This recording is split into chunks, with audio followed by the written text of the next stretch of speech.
বুধবার সাত সকালে কলকাতা সেন্ট্রাল অ্যাভিনিউতে দুর্ঘটনা, তেলের ট্যাঙ্কার উল্টে মৃত চালক। ঘটনাস্থলে দমকলের 10টি ইঞ্জিন। সেন্ট্রাল অ্যাভিনিউ আপাতত বন্ধ। তেলের ট্যাঙ্কারে ধাক্কা মারে একটি বাড়িতে। ইতিমধ্যেই বাড়ির ভেতর থেকেও ধোঁয়া বেরোতে শুরু হয়।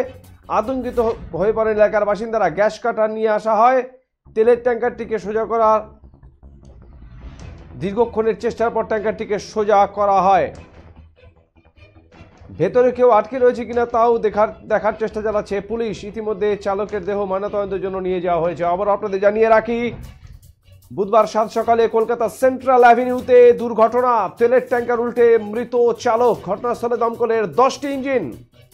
সেন্ট্রাল অ্যাভিনিউ বেশ কিছুক্ষণের জন্য বন্ধ রাখা হয়। তেলের ট্যাঙ্কার ধাক্কা মারে একটি বাড়িতে।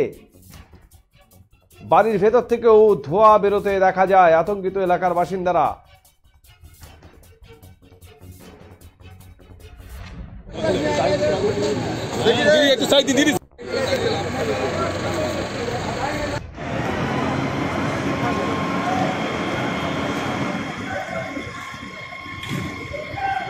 নাম?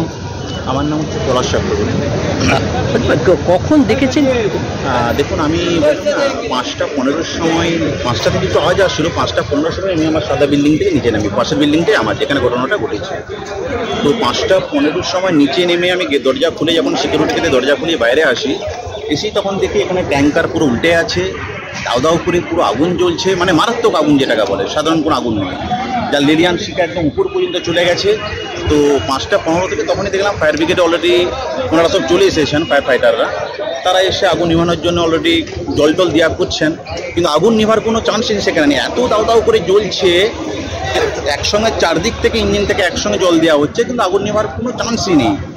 আগুন আরও বেরিয়ে যাচ্ছিল।